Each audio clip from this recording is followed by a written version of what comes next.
Vous savez quoi?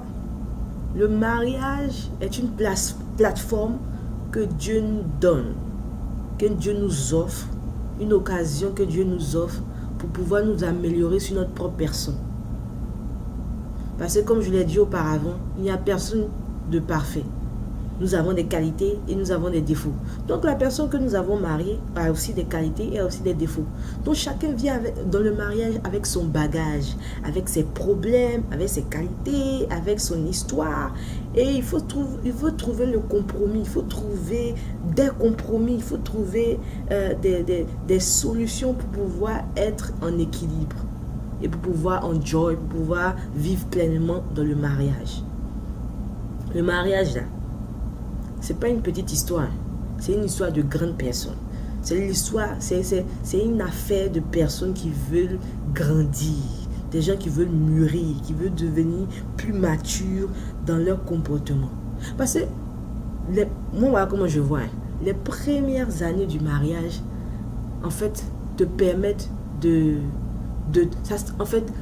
les premières années du mariage, tes défauts sont révélés. C'est-à-dire ta vraie nature maintenant sort.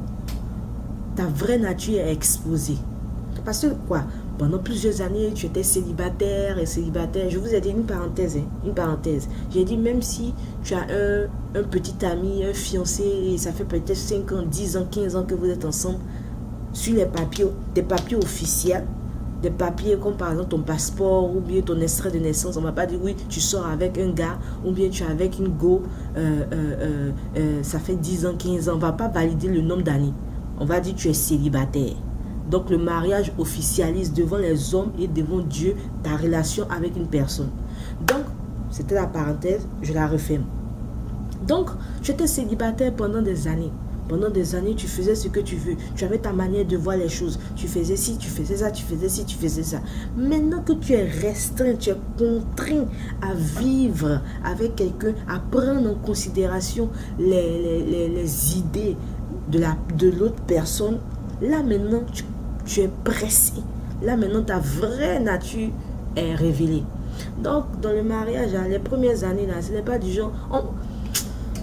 On ne rentre pas dans le mariage en disant oui, je vais être heureuse, je vais être heureuse, je vais être heureuse. Oui, la finalité, c'est de découvrir le bonheur dans le mariage. Mais il y a plusieurs étapes. La première étape, c'est de se découvrir d'abord. Le mariage te permet de voir au-dedans de toi tes qualités ou aussi tes défauts. Parce qu'avant, tu étais paresseuse, une personne paresseuse, tu ne faisais rien, tu ne lavais pas les assiettes, tu faisais ce que tu voulais, tu pouvais dormir dans la chambre avec tes habits sur le sol pendant plus de 3 jours, il n'y avait pas de problème, et tu étais ok. Maintenant tu es dans le mariage, tu te dois de nettoyer parce que oui, tu pollues en fait la vie de quelqu'un d'autre. Donc tu te dois de faire attention.